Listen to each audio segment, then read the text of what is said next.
Good afternoon po sa atin lahat. Ito po si Charlie Bright, Kobe Charles Tablang Kaduya. I'm here at the Mary Help of Christians Parish National Shrine and Minor Basilica. I just attended the Mass 3 p.m. Today is the most important day, sabi nga ni Father, sa ating kalendaryo, ang birthday ni Jesus Christ, our Savior, December 25, 2025, and I hope nakapagsimba na rin po tayo, give thanks sa mga blessings na binibigay sa atin kapag God the Father, God the Son, God the Holy Spirit, and I hope nakapag-nilay na rin tayo, humingi ng forgiveness, at the same time, syempre, always give thanks for everything we are receiving every day sa family, mga relatives, mga friends, mga work, talent, mga knowledge, mga gamitan, everything that we have. And with the mere fact na we wake up, always give thanks to our Lord, God the Father, God the Son, God the Holy Spirit, sa mga talent natin, mga playing basketball, ako po si Bobby Charles, sa basketball, sa singing, kung anong mga talent natin, sa lahat ng mga bagay na mga biyaya, mga grasya, mga pagpapala na binibigay sa atin ng ating Panginoon. Ayun nga po, I hope you're all blessed and we enjoy this day, and nakapagsimba na po tayong lahat. And again, may God bless, protect, and guide us always. Merry Christmas again to all of us. And happy birthday po, Papa Jesus Christ.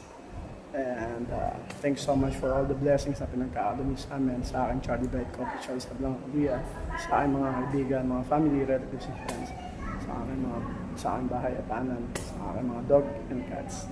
Again, may God bless, protect, and guide us always.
Sa kalendaryo next sa birthday mo.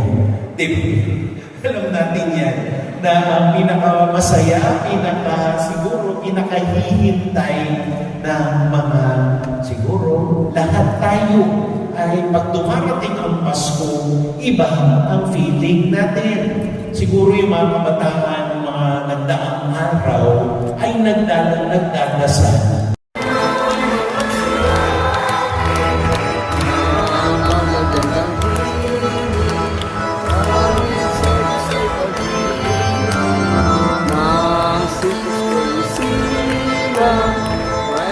Tuhan.